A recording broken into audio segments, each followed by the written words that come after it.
Muy buenas noches, tengan todos ustedes bienvenidos a Primer Plano.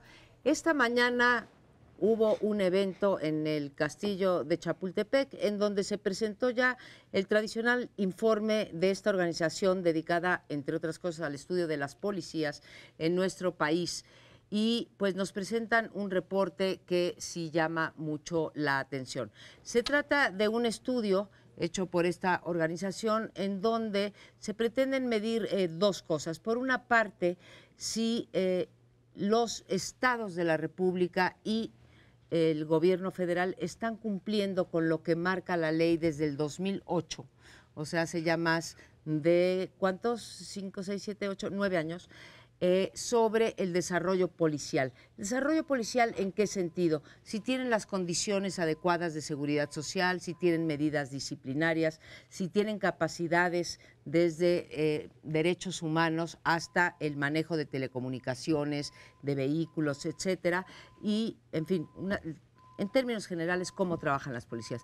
Y realmente a uno se le cae el alma al suelo porque resulta que ni siquiera en ley cumplen la mayor parte de las policías los mandatos que tienen para poder tener una policía medianamente capacitada, medianamente apropiada para brindar a la población su seguridad. Y este estudio, que es un estudio con datos duros, digamos, ¿sí?, si los tienen o no en operación esos mecanismos, va acompañada de una encuesta sobre cómo se ven a sí mismos los policías y cómo los ve la ciudadanía, y entonces se te cae doblemente el alma al suelo. Comento solamente dos cosas. Para poder cumplir solo con la ley, no para traducir esto en realidad, ¿sí?, les falta el 60% de normatividad a las policías para que cumplan con esta idea de capacitación, medidas disciplinarias, profesionalización, etcétera. 60% para poder llegar a los 100 puntos que necesitarían. Y después, cuando te vas a la encuesta, encuentras que pues la gran mayoría, 45%, ganan menos de 10,000 pesos, las policías, que no tienen más que las prestaciones mínimas de ley, como por ejemplo tener un aguinaldo, pero que ellos tienen que pagar por sus uniformes, por sus botas, incluso por los celulares que usan en el trabajo, y sobre todo, con esto terminó, una gran disociación entre la ciudadanía y la policía. Ellos se ven, se sienten discriminados por la ciudadanía, poco apreciados, y por otro lado, la ciudadanía no confía en ellos. Tenemos pues una situación realmente explosiva en lo que yo calculo que es la prioridad número uno, cuando en este sexenio llevamos una acumulación de 120,000 homicidios y todos los delitos de alto impacto siguen creciendo en el quinto año de gobierno. Les pongo este tema. Bueno, para empezar, a mí siempre me ha llamado la atención por qué el descuido con la policía. Durante mucho tiempo pareció que no era necesario tener una policía particularmente bien pagada y bien preparada, porque la sociedad daba la impresión, creo que erróneamente, de que estaba en paz. Había ciertas zonas en la Ciudad de México, sí, que no se meta uno a Tepito, que no se meta uno antes a la Candelaria de los Patos, a Santa Julia, etcétera. Pero fuera de eso, uno podía disfrutar de la ciudad a las 2, 3 de la mañana sin mayor problema. Creo que en parte es mito, pero en parte sí es cierto. No había esa problemática y el gobierno, sobre todo de la revolución para acá, descuidó las policías. No era necesario gastar en ellas ni preocuparse mucho. Casi todo iba en automático. Había un presidente fuerte, había un solo partido y la sociedad más o menos estaba conforme. Se controlaba a la delincuencia.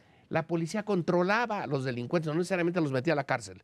Los controlaba, sacaba su moche y les pedía que no se metieran en ciertas áreas políticamente difíciles. Pero eso se acabó. Y entonces esos años se perdieron. Preparar una policía bien toma mucho tiempo, lo saben los chilenos, lo saben los españoles, lo saben todos los que tienen policías más o menos profesionales. Cuesta 2, 3 decenios. Entonces ahorita se nos vino el tiempo encima. Y llevamos 3 decenios tratando de construir policías. Por ejemplo, la federal vino producto de una serie de crisis, de la DFS y muchas otras, no me extiendo en el asunto, pero desde el 97 a la fecha tienes ya tiempo de haber madurado una policía federal y si no me fallan los números estamos hablando de 40,000, o sea, el Estado mexicano en 2 décadas ha logrado tener 40,000 efectivos policíacos para todas las competencias que tiene en materia policíaca el gobierno. Cuando dicen, ¿por qué el ejército hace las cosas que hace? Pues no solamente lo hace porque los gobiernos locales no hacen su tarea, que es el punto al que voy en un momento más, sino porque tampoco el gobierno federal ha desarrollado capacidades. Tiene procuradurías que son zonas de desastre completas y ha solamente madurado un cuerpo federal que le permite con eso ir tirando adelante. Pero sí tienes un problema muy serio en formación de policías, porque no son una prioridad política. O sea, hasta la fecha, lo que parece mentira, ¿verdad? Es una atroz paradoja. En la administración Calderón toda la discusión era, es que no tiene estrategia el señor, no queremos más sangre, fue a alborotar el avispero y generalidades de ese tipo. Y tú dices, bueno, concedamos que eso pudo haber ocurrido. Han pasado 6 años y no hay ni estrategia ni edificación de instituciones, pero tampoco hay una propuesta clara de hacia dónde debe moverse este país. Si uno viera esto con el ánimo de un psiquiatra que analiza una familia disfuncional, si me permiten usar efectivamente el ejemplo, dirían, oiga, ni tienen un acuerdo en el modelo básico de cómo debe operar la policía, siguen discutiendo si debe tener mando único, mixto o una combinación de ambos, que es una verdadera, digamos, barrabasada. Y la segunda, hoy el jefe de gobierno de la Ciudad de México y el presidente de la República disputaron en el evento que tú refieres si el sistema de juicios orales, el que tenemos ahora en boga, o en vigor, es el que efectivamente es responsable de los niveles de delincuencia. No solamente son los homicidios, son muchas más cosas. Y Mancera dice, pues hay menos población carcelaria porque los jueces lo están liberando y la culpa de todo esto lo tiene el sistema.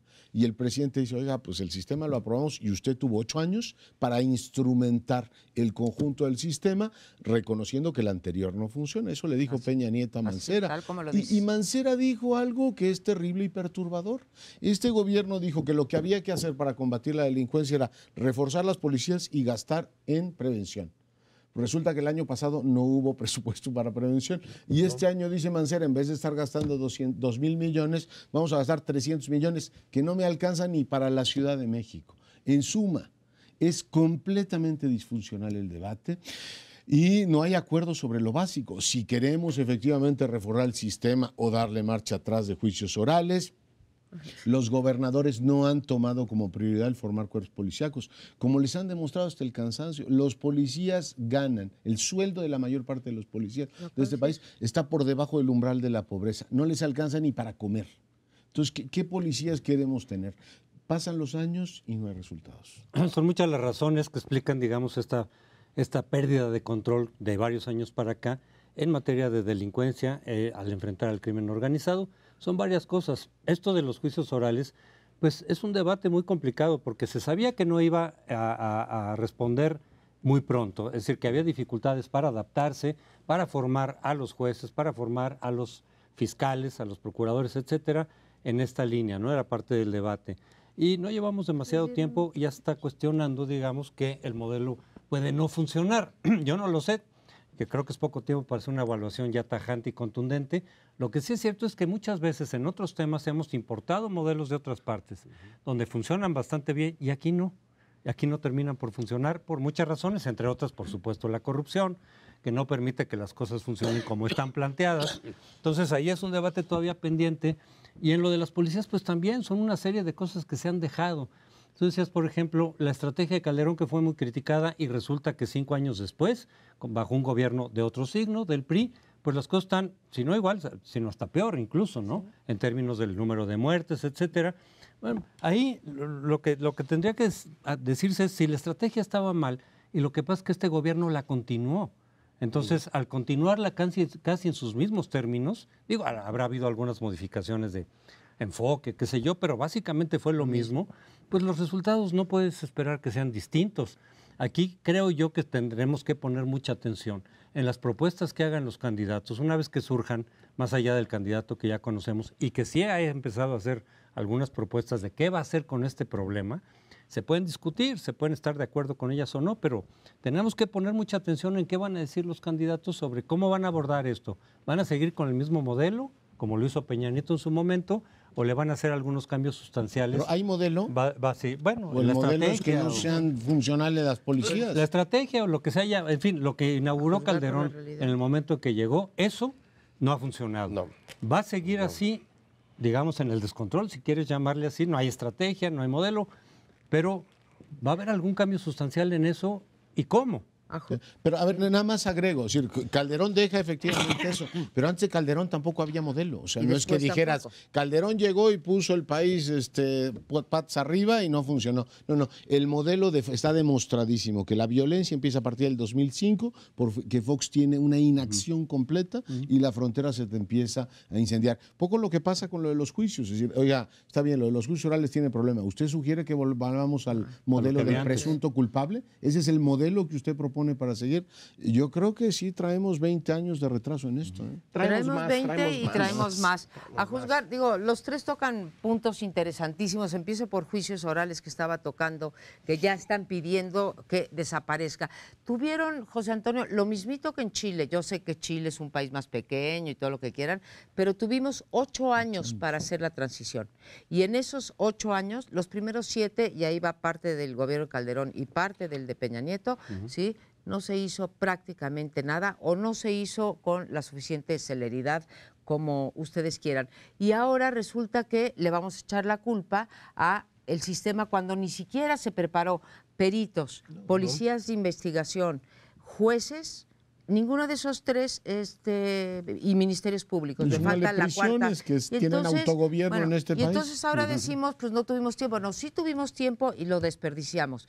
Dos, que lo pones en la mesa, Leonardo, resulta lo del presupuesto. Te puedo mostrar cómo de 2000 a 2017 el presupuesto en seguridad pública, tanto para los estados como para la federación, ha subido exponencialmente y junto con ese mayor gasto de recursos, ¿sí?, o destino de recursos a seguridad pública, ha subido paralelamente cada una de las curvas de secuestro, extorsión, homicidio y robo de transeúnte y de vehículos, ¿sí? Entonces, gastamos más y gastamos peor.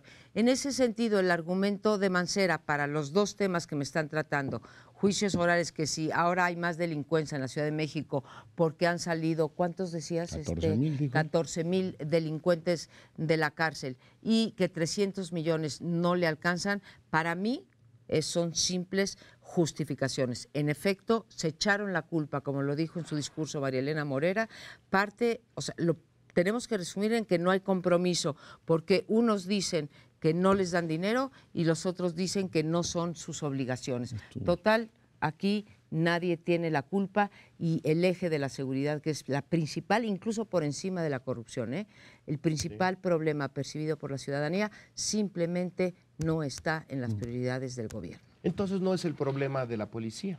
El problema está en otro nivel, no sé si más abajo o más arriba, pero no es ese. Es un problema de la fórmula política general en México. Claro que aumentó el gasto en seguridad, pero estamos seguros de que fue en seguridad en los estados. ¿Se fue a las policías o se fue desviado a otras partes? Hay un subejercicio del 70% del Fondo de Seguridad. Entonces no es la policía. Además de la policía, la razón no está ni en el sistema Toda la razón de era juicios de los orales o Lorenzo. no, ni de la policía. Está en un nivel más profundo y ese sí son los responsables del mundo político mexicano. Y son las fechas que son y seguimos con el desacuerdo sobre eso. Hoy oímos al jefe de gobierno decir una cosa y al presidente otra vez, oiga, pónganse de acuerdo en cómo funciona el sistema de justicia. Y estas cosas que dicen de que los jueces no meten a la cárcel a la gente porque trae pistola o trae un arma. Pues hay que recordar que en este país el expediente favorito para empapelar a alguien era decir, trae armas prohibidas. Por eso lo quitaron, no por otra cosa, por los abusos del sistema anterior. Y en este caso, pues también hay que decir que los jueces dicen, dicen, yo puestos a no meterme en broncas, mejor no me meto y los dejan sueltos, ¿no? Creo que, como dice Lorenzo, el problema no está en las policías, está mucho más profundo, como en la mayoría de los problemas en este país. Vamos a un corte, volvemos enseguida con otro tema interesante. En Morelos ha tenido lugar un evento que llama la atención. En sí mismo es importante, pero también podemos usarlo para ver el problema más amplio. Hace realmente reciente, es casi el día anterior, que la autoridad en Morelos decidió ir por el rector de la Universidad Autónoma de Morelos, acusándolo de enriquecimiento inexplicable a él y a su esposa. Y entonces, en la madrugada, llegan 20 elementos armados a capturar al rector de la universidad. No estaba, pero se hace todo el espectáculo. ¿Qué significa que un gobernador, bueno, en este caso el fiscal anticorrupción, tome esa medida que pareciera ser la propia, bueno, para un capo, para un gran criminal? La acusación no está formulada en términos que el público la pueda saber exactamente de qué es de lo que se le acusa. Pero tenemos aquí un caso más de lo que es la política real en México. Lo que está detrás es que hay una sucesión en la Universidad de Morelos y que las universidades, eso se los pregunto, ¿ustedes saben de alguna universidad que sea realmente autónoma, incluyendo la Universidad Autónoma de México? En un sistema como este, y más en el caso de gobiernos, es muy difícil que haya autonomía. Las universidades son centros políticos y los gobernadores quieren tener el control. ¿Qué significa esto? Que se haya procedido de esa manera. Imaginémonos que en Suiza o en alguna otra parte sucediera algo parecido. Yo veo tres líneas, ¿no? Uno, yo creo que la Universidad Nacional Autónoma de México sí es autónoma del poder, o sea, obviamente es un centro político, pero las decisiones del rector no necesariamente están vinculadas, como ocurre en la mayor parte de las universidades estatales, donde sí tienes un vínculo funcional entre el gobernador y el rector. Ahora bien, en el caso de Morelos tampoco opera esto, porque el rector con mucha celeridad se desmarcó del gobierno de Graco Ramírez, y todos hemos sido testigos de dos cosas que ahora desembocan en lo que tú narrabas con toda precisión, Lorenzo. Una, que hay una serie de señalamientos de la Auditoría Superior de la Federación sobre manejo de las universidades. El rector invoca que el tema de los recursos era para contratar un sistema de pensiones muy complicado, que también es un problema muy serio de las universidades, pero no me extiendo en el asunto y que por tanto no se puede argumentar que sea un mal manejo de los recursos, sino que hay una serie de faltantes, pero que los han movido de una partida a otra. Un asunto más contable que penal. También es público que hay una discordia entre el rector, el obispo y el gobernador. Y esto ha sido pues una querella de varios meses en los medios de comunicación, ha habido manifestaciones en los dos sentidos y ahora termino ahí en lo que creía que nos ibas a preguntar, si creíamos que había fiscales autónomos, y ahí mi respuesta es no. O sea, claramente ese fiscal está actuando con una consigna como la de Edgar Hoover, es decir, no importa tanto la justicia como el espectáculo, ¿no? Es decir, tenemos que dar algo que dé la nota, y en este caso lo vamos a tratar como si fuera un delincuente peligrosísimo, cuando es un rector que tiene observaciones en el manejo, digamos, de las cuentas, lo que describí hace unos momentos. Y eso me preocupa mucho y lo leo en una clave nacional. O sea, los políticos mexicanos del PRD, del PRI, de todos, se niegan, o sea, no quieren renunciar a la posibilidad de usar políticamente las fiscalías. Y cuando la Procuración de Justicia está al servicio de una, digamos, causa política, puede ser una causa más o menos justa, pero a una causa política siempre acaba pervirtiendo los intereses generales. Necesitaríamos un fiscal que dijera, oiga, señor gobernador, entiendo que alucine usted al rector, que sea su enemigo político, pero yo no me puedo prestar a eso. O sea, yo no puedo llegar con una, digamos, operativo como si fuera a detener al Chapo Guzmán cuando es un rector que además ni siquiera estaba en su casa, ni siquiera el trabajo de inteligencia hicieron, de decir, oiga, ¿está el rector en su casa? No. O sea, una cosa, salieron muy mal. A lo para mejor estaba hecho exprofeso, que no esté en su casa. Entonces, ¿para qué montas ese show? Yo que para el para show. fines mediáticos. No pueden renunciar, dices tú, a esta parte, las procuradurías, de actuar políticamente, como los rectores tampoco, como ha quedado demostrado, pueden renunciar a que las universidades autónomas sean sus cotos de poder, ¿sí? Ni esos, ni los OPLES, que son los institutos electorales locales, ni los tribunales superiores de justicia de cada estado. O sea, no quieren renunciar a ninguno de esos controles. Creo que, como dice Lorenzo, es muy difícil juzgar el caso de Morelos porque tenemos muy poca información.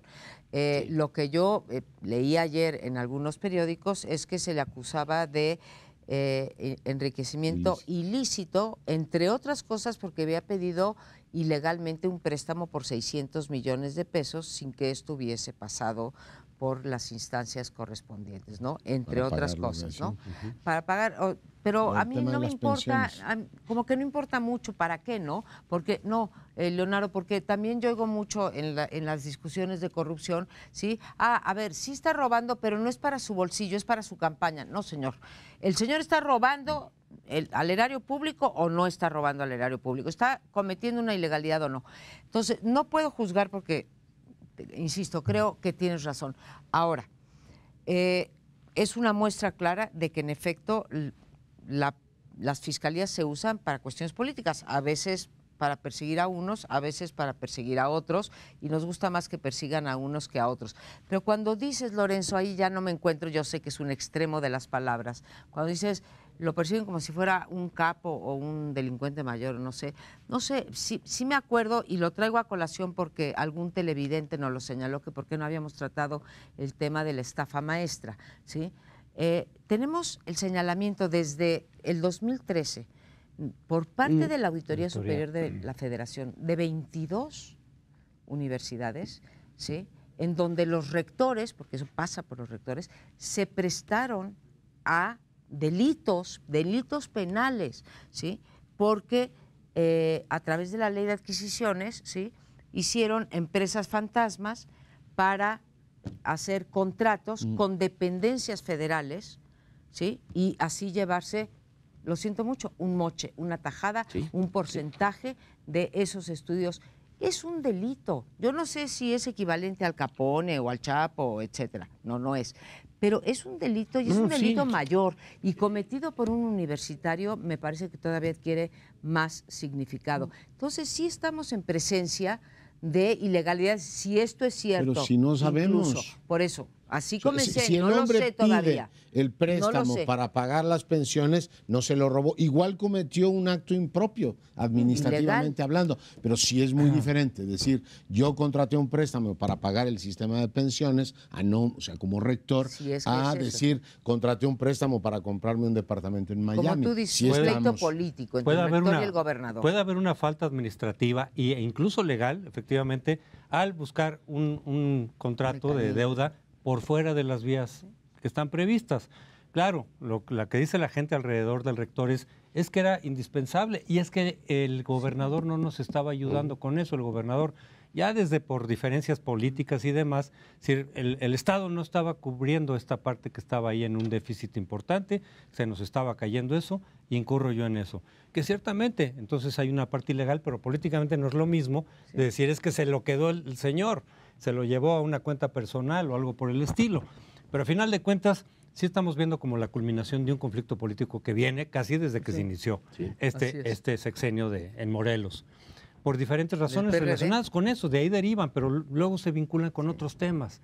Entonces se ponen a investigar lo de los fosos y le adjudican una cierta responsabilidad de omisión, no directa, sino de omisión, de falta de investigación a Graco Ramírez. Luego se vincula el pleito con el obispo, que por cierto el obispo dice que si a final de cuentas prenden y encarcelan al rector, va a convocar a los católicos a movilizarse. A los católicos. Y no solamente en Morelos, dijo él. Entonces ya de pronto ahí vienen las alianzas políticas entre estos dos grupos, pero se ha venido escalando y en algunos momentos ha habido la posibilidad de buscar alguna solución, digamos, civilizada, y no se ha querido de alguna de las dos partes, por lo menos. Entonces, bueno, pues llegamos a este punto y en donde sí pareciera que independientemente de que si haya infracciones que pudieran decir, oye, usted se saltó las trancas y esto puede ameritar algún tipo de penalidad, sí es claramente el producto y el reflejo de un conflicto político que no se ha visto por dónde se le pueda resolver. Un conflicto que es parte de un rompecabezas enorme. Sí. Son los conflictos que están estallando ya al final de un sexenio y que tienen que ver con la sucesión al interior del estado de Morelos. Lo que yo señalaba es que si tú mandas a 20 policías armados por un rector y por su esposa en la madrugada, realmente estás haciendo un uso excesivo Sin duda. de la fuerza, y eso debe de tener un contenido político. Ni modo que el rector se fuera a parapetar en su casa y a disparar sobre quien iba a prenderlo. Pues eso no es lo lógico. ¿Para qué tal operativo? Pero sí es espectacular. Ahora, Loret de Mola, por ejemplo, hoy en el Universal dice que de dónde sacó el rector para comprar 3 casas o 4 casas que en conjunto valen 11 millones de pesos y que él y su esposa, si no hubieran gastado nada en todo el tiempo, apenas si tendrían 9 millones. Miren nada más, en este país donde la corrupción es de miles de millones de pesos, aquí es de 2 millones de pesos. No importa. Si está probado que fueron mal habidos, en un rector es todavía más punible, no legalmente, pero sí moralmente, porque las universidades deberían de ser, en un entorno como el nuestro, una especie de ciudadela de la moral pública, donde no se vaya a replicar las reglas del sistema. Sin embargo, sí se replican.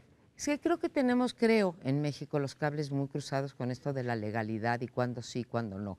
Yo entiendo por qué los tenemos, ¿no? De repente se procesa a alguien por 2 millones y no se procesa al señor que le dieron 10.5 millones de Odebrecht, ¿no? Y entonces uno sí trina. Pero me acuerdo ahorita del caso que acaba la Suprema Corte de Justicia, que quitó a un delegado, ¿sí? O sea, en algún momento, ¿por qué? Por desacatar una orden judicial. En algún momento vamos a tener que empezar a castigar los crímenes chiquitos o los delitos chiquitos y los grandes, porque si no, no vamos a salir de este hoyo en el que estamos, de ausencia de justicia y de impunidad a los grandes, a los medianos y a los chicos. Pero esto no es justicia. O sea, cuando tú mandas 20 agentes, Bueno, estás usando políticamente la Procuración de estoy de Justicia, acuerdo. y eso es el problema central de por qué no madura la Fiscalía General del Estado. O sea, no quieren renunciar a Pero esa ¿por dónde posibilidad. empezamos Por y eso con quieren quién? de la FEPAD. No, a ver, en este Algún caso son día. observaciones de la auditoría.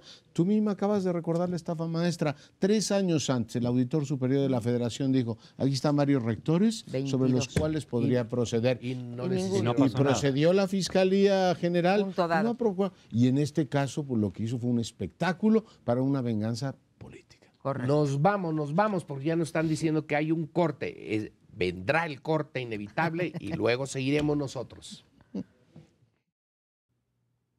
Como todos sabemos, el año que entra hay un cambio en el Congreso. Cambian los senadores, cambian los diputados, aproximadamente en septiembre. Falta todavía un poco menos de un año. Pero por lo mismo están preparando su retiro, es decir, ya se van a ir, todavía no opera ni aplica la reelección. Entonces irán a otra cosa distinta de lo que están haciendo actualmente. La semana pasada salió, por lo tanto, una información que ha molestado a mucha gente, con razón me parece a mí, que es los diputados se autoadjudican de alguna forma un bono de 800,000, poco más de 800,000 pesos. Han salido a matizar algunos de ellos mismos diciendo, esto es el fondo de ahorro.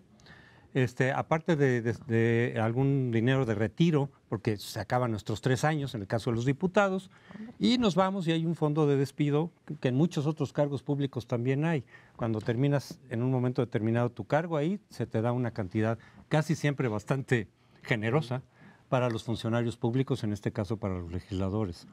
Pero aquí el problema es, o la cuestión es decir, amerita el país con los problemas que tenemos de desigualdad, de crecimiento económico que no es espectacular, que los legisladores sigan en esa tónica de tener unos privilegios que ni de lejos la sociedad puede tener.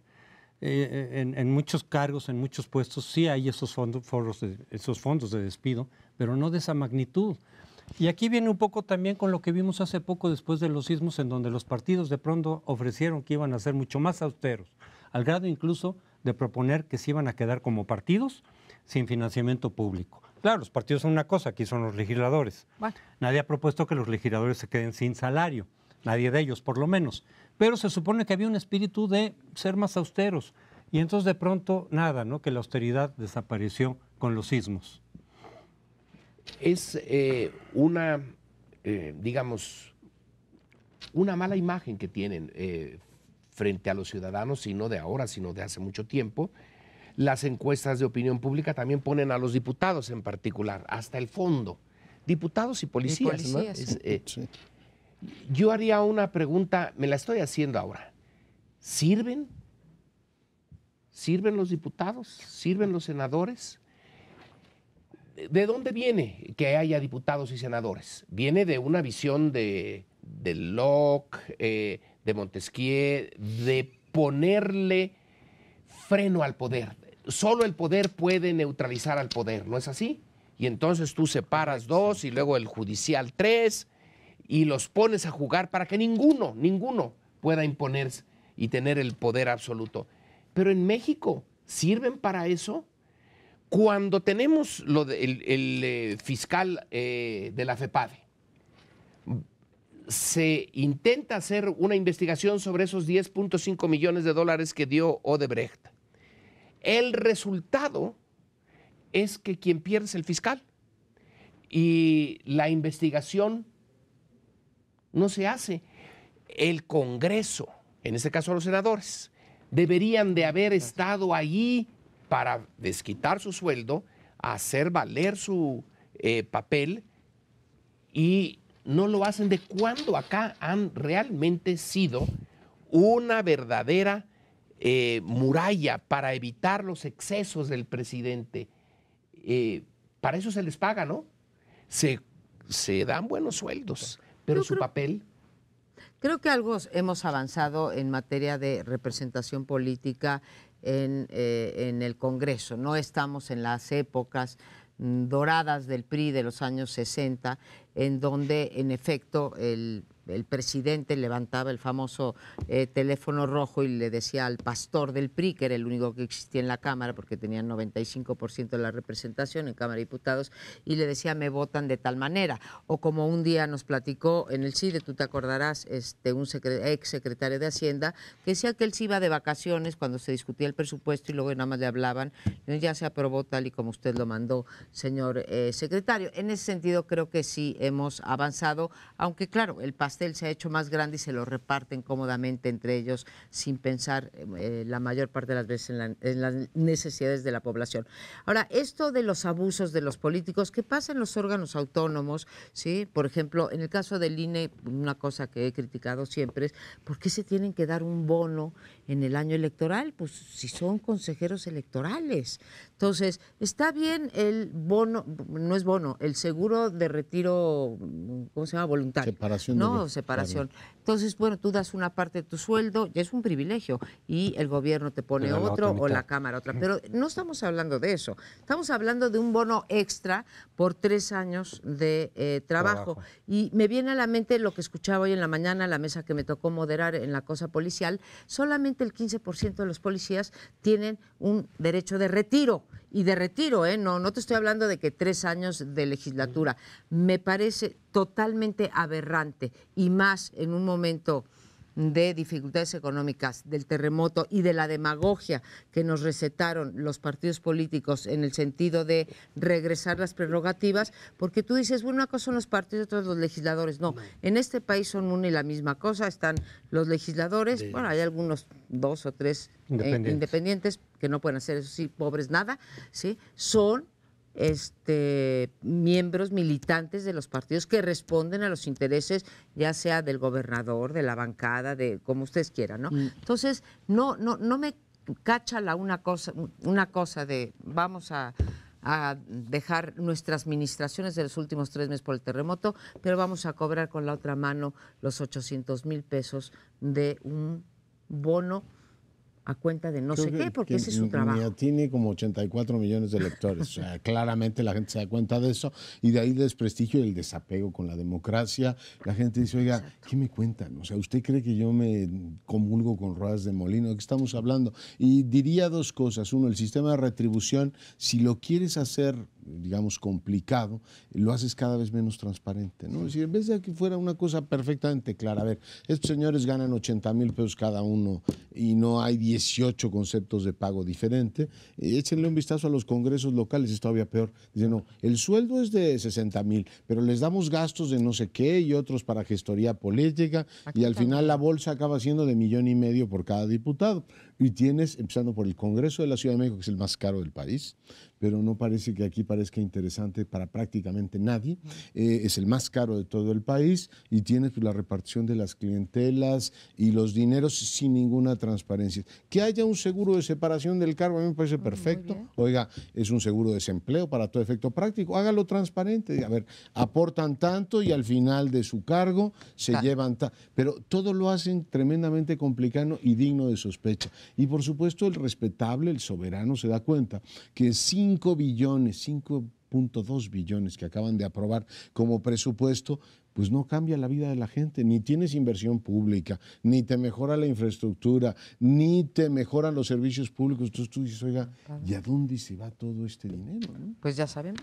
Yo sé la distinción, Amparo, entre partidos y legisladores, no, porque desde luego de ahí surgen la mayoría de los legisladores. Es parte, digamos, de este acuerdo que ellos tienen entre los partidos de darse mucho dinero, de darse privilegios, de ponerse salarios muy por encima. Creo que en promedio de lo que hay en América Latina, ¿no? Aquí en México están como por arriba, en promedio.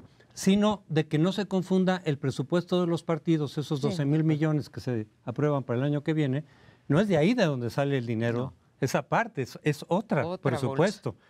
Otro presupuesto que también de repente uno dice, oiga, pues es excesivo lo que se están dando para el funcionamiento del Congreso, y que nunca en ningún momento plantearon que por ahí le iban a rebajar, lo cual no quiere decir que se justifique que sigan como están, sino que si el espíritu de ellos después del sismo era de austeridad, de bajar algo de los ingresos, en fin, de ahorrar lo más que se pudiera, no solo para efectos de la reconstrucción, en particular en el coyuntural, sino en términos del compromiso con el país. Muchos economistas dicen, probablemente con razón, hacen números y dicen, mira, estas políticas de austeridad que a veces se proponen no van a resolver el problema económico del país, no te van a financiar gran cantidad de programas sociales. No, pero es una cuestión de solidaridad. Claro, sí. Es básicamente un criterio político, no económico, decir, oigan, no podemos estar tan distantes de los privilegios que recibimos, de los salarios, de los bonos estos, de retiro y de Navidad. ¿A quién representas si ganas eso? Político y moral. Dices, María Amparo, ya no es el Congreso de antes. Muy bien, creo que ahora sí hay legisladores, pero el papel del Congreso en su conjunto, si existiera el Congreso, no habría la brutalidad de la corrupción que hay hoy, porque el Congreso estaría actuando para detener eso. Sí hay legisladores y son algunos de ellos honorabilísimos y no los voy a poner aquí, pero creo que los hay. No los habría en el pasado, no había ni uno. Pero para propósito práctico, el Congreso sigue sin poder detener al presidencialismo. Durante el gobierno de Fox y de Calderón, sí. El Congreso, y no siempre para bien, fue una fuerza que se enfrentó al presidente. Ahora, cuando el PRI regresa, pues regresa lo mismo de el espíritu antiguo, y se les dice, el presupuesto lo aprueban. Pues no lo aprobaron de una manera tan rápida, tan fantástica, casi parecía como el antiguo sistema. Sí, pero hay una diferencia. A ver, este presupuesto lo votaron en efecto, todos los partidos, salvo Morena, que no lo votó, pero como relata hoy un periódico, no lo votó, pero se llevaron para los municipios que ellos gobernaban su tajada. Ellos no tienen que pagar el costo de haber levantado la mano, pero lo aprobaron entre todos. Lo cual me regresa, y con esto no digo que tenga razón, al contrario, Lorenzo, la tienes más tú que yo, porque ahora llegan a estas componendas entre ellos del reparto, no tanto del freno al otro poder, sino el reparto entre ellos. Tú me das tanto y yo me doy tanto, ¿no? Entonces, pero no me puedes comparar, igual que decía hace un rato Leonardo, el grado de autonomía de las universidades nacional versus las estatales. Lo mismo te diría yo, los congresos locales son de miedo, junto con lo que puede hacer este Congreso Federal, que de repente, pues sí es frenar a un ministro de la Suprema Corte de Justicia, o es su nombramiento, o frenar a un fiscal, o qué sé yo, ¿no? Ni duda que son distintos. Pero quizá con Juárez es cuando frenaron a la presidencia en serio. Luego, ya no. Bueno, se nos termina el tiempo, vamos al último segmento. Bueno, y esta semana aquí en la capital de la República tendrá lugar una nueva ronda de renegociación del Telecán. Es bastante sombrío el panorama para el libre comercio en el mundo y creo que es un tema que vale la pena que examinemos con cierta distancia, porque en los últimos días hemos tenido información interesante. Por un lado, tenemos al líder chino Xi Jinping que dice, yo sigo creyendo en que debe haber un comercio abierto, y tenemos al presidente de los Estados Unidos, Donald Trump, que dice, yo no creo en eso de los tratados abiertos. Debemos tener tratados bilaterales, que es un poco el mensaje que nos mandó desde el principio. Eso de la trilateralidad, Canadá, Estados Unidos, México, no me gusta. Debemos pensar en bilateralismos fuertes y dejarnos de tontería. Pero tiene, digamos, miga el asunto, porque México primero ha apostado por defender la trilateralidad del Telecán, sigue siendo una prioridad. Veremos en qué termina todo eso. Y después apostamos por entrar al TPP, que fue el primer acto de gobierno de Trump, decir, nos salimos del TPP y adiós. Los países del TPP que se reunieron recientemente en APEC dijeron, a ver, si Estados Unidos no quiere, ¿por qué no pensamos en hacer nosotros algo que ciertamente sin Estados Unidos permita tener, digamos, economías abiertas? ¿Y qué es lo que ocurrió? Que el primer ministro de Canadá dijo, como yo estoy negociando con los Estados Unidos y lo más probable es que me pida, oye, nos vamos a entender, pero tú y yo, nada de acuerdos marco amplios. Así es que dijo, pues ¿saben qué? Ya me lo pensé mejor y yo tampoco quiero TPP. Por tanto, creo que los dos mensajes que se reciben esta semana en el Frente de Libre Comercio vienen pues a confirmar lo que ya sabíamos. El Telecán está viviendo sus últimas horas y no parece que esta semana tengamos una noticia en un sentido inverso, porque si algo ha demostrado Donald Trump es que en eso es perfectamente constante. ¿Cómo lo ven? Es implacable y además no nos podemos llamar al engaño, lo dijo, como dice Leonardo, desde el día 1. Yo sí recibí con mala sangre esto de Trudeau, de Canadá, en el sentido de que pues era nuestro aliado natural tanto para el Telecán como para el libre comercio en términos generales. Ya supimos que cuando Trump fue a la Unión Europea también se aventó sus sapos y dijo yo, bueno, si quieren contar, si saben contar, no cuenten conmigo, porque yo esto de libre comercio, a él yo creo que le gustaría mucho el modelo, ya que mencionaste a China, le encantaría el modelo cerrazón política y cerrazón del comercio, ¿no? ¿Qué le habrá dicho? Que le habrá, pues a lo mejor así se hablaron en el oído, me encantaría, yo creo que sí le encantaría al señor Trump. Ahora, es mala noticia porque en algún sentido el TPP era pues una tablita junto con la OMC, con la Organización Mundial de Comercio, pues las dos tablitas de salvación para el libre comercio o para el comercio multilateral en el caso de México. Creo que ahí nos estábamos agarrando de esas dos balsas y una nos las está reventando Trudeau, que dice yo estoy, no sé si lo dijo así como nos los pones llanamente, Leonardo, oye, yo estoy aquí sentada en la mesa con este señor y no voy a poner en riesgo. No dijo eso, claramente. No, ya lo sé, pero no sé si en esa afirmación que nos platicas saca a México, ¿no? Dices, estoy platicando nada más con Estados Unidos. Yo sigo pensando que la tercera tablita de salvación es Canadá y que nos ayude a mantener esta trilateralidad de la que tú hablas. Si no, creo que tenemos tres malas noticias. Lo de la tablita de salvación yo no le apostaría a ella. Recordemos cuando empezó el Telecán. Empezó en una relación bilateral Estados Unidos-Canadá.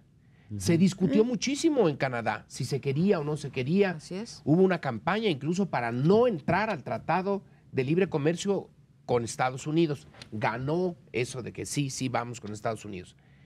Y cuando por razones más políticas que económicas, el Bush padre mete a México como el tercero para hacerlo de la América del Norte, a Canadá no le gustó nada. Canadá lo aceptó porque se lo impuso Estados Unidos.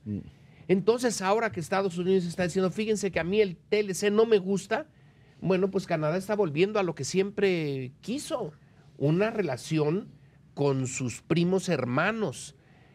No es nada más comercio, es que sí se ve bien en Estados Unidos, en la parte del trumpismo duro. A los canadienses, ellos no meten droga, no asesinan, no son violadores, no son todo lo que nos acusa Trump a los mexicanos. Entonces parece que volvemos a donde se empezó, allá en los 1980s. Y Estados Unidos ahora sí va cada vez más claramente en una política de cerrazón, mientras que China va en una política de apertura. Nosotros vamos a tener que negociar con China y no creo que sea fácil, ni que los chinos sean nada blanditos. No. Pero ¿qué nos queda? Yo creo que ya Canadá y Estados Unidos sí están cerca. Hay que seguir aprovechando todas las oportunidades que tengamos de comerciar con ellos.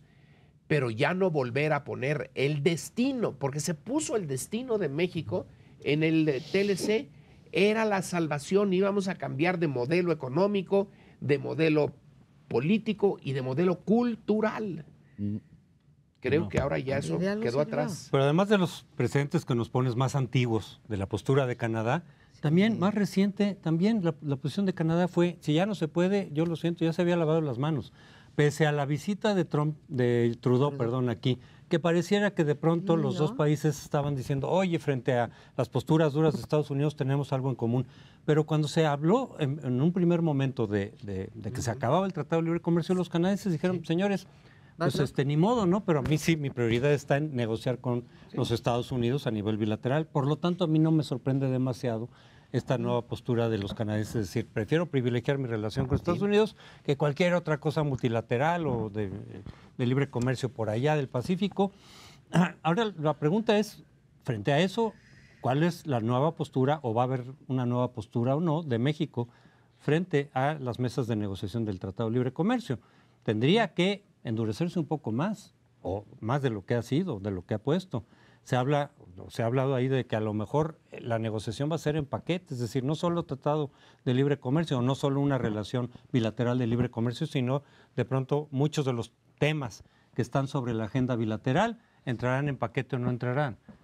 Es una apuesta. Ese es el método importante que han plantado, ¿no? México pone en sus 5 prioridades, sigo defendiendo el trilateralismo. Claramente yo coincido con ustedes, el trilateralismo no parece que tenga mucha suerte en los próximos días y los canadienses dirán, bueno, pues puestos a pelearme con mi socio americano, mejor vamos a un bilateralismo fuerte. Por tanto, se puede casi anticipar que tendremos 2 telecanes, uno México, Estados Unidos y uno Canadá, Estados Unidos. Lo segundo es, pues no tengo la impresión de que México tenga muchas armas o muchas fichas para decir, a ver, yo entro a una negociación contigo y te presiono por esta vía. Se supone que la parte más fuerte de la relación bilateral México-Estados Unidos, la parte más fuerte o menos asimétrica era lo económico. O sea, donde más daño les podíamos hacer era en el tema de decir, oye, pues el libre comercio te beneficia a ti, son tus empresas las que se benefician, recibe competitividad la región, y en esa nos están diciendo, bueno, pues aunque pierda yo ciertas ventajas,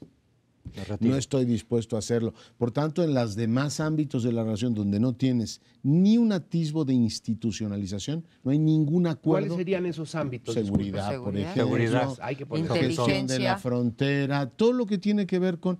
Pero hay un montón de bioseguridad. Si tienes 18,000 ámbitos que no están institucionalizados. Y entonces tú dices, bueno, en el que yo era fuerte, resulta que me bateas, no son buenos tiempos para eso. Y bueno, en el caso de Canadá, nada más apuntar, hay dos corrientes, ¿sí? Harper decía, oye, ¿por qué tenemos que andar cargando con los parientes pobres? Pero hay una corriente en Canadá que dice, nos conviene equilibrar al elefante y tener una relación un poquito más armónica. Por tanto, digo, lo veo así, pero claramente Trump fue a decir a Vietnam, señores, son los acuerdos amplios, no funcionan. Yo me pronuncio por acuerdos bilaterales. Qué bueno que nos recuerdas, Lorenzo, cómo se gestó originalmente el Tratado de Libre Comercio, que era Canadá-Estados Unidos. Sí tenía yo la impresión, como lo dice ahora en su última intervención, Leonardo, digamos, que había ido ganando poco a poco de 94 ahora, 25 años, esta corriente canadiense de no es que carguemos con el pariente pobre, sino que nos puede dar incluso una palanca de negociación y una palanca de equilibrio contra Estados Unidos. Y como no son frontera nuestra, pues no les exportamos esos, como dices, violadores, drogadictos y demás, todos esos bad hombres de lo que nos acusa Trump. Pero sí veo, Leonardo, que se nos va agotando las salidas a México en términos de qué hacer cuando pues una buena porción de la economía mexicana depende del Tratado de Libre Comercio y además es de entre los dos Méxicos pues la más avanzada, ¿no? Pues sí, efectivamente. Entonces, ¿algún apunte más? Porque nos quedan exactamente 30 Nada más segundos. un apunte. No se pudo haber previsto. Así como no se previó cuando el auge petrolero, que el petróleo iba a sube y caer. baja. López Portillo nunca pensó en que iba a bajar, pero debió de haberlo pensado. Nunca se pensó que Estados Unidos diría no a esta América del Norte. Nunca. Creo que no.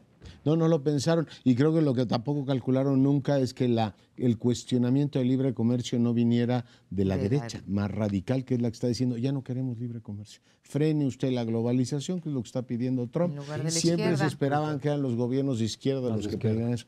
Y ahí la cruel paradoja de nuestros tiempos. Pero nos vemos aquí la semana próxima.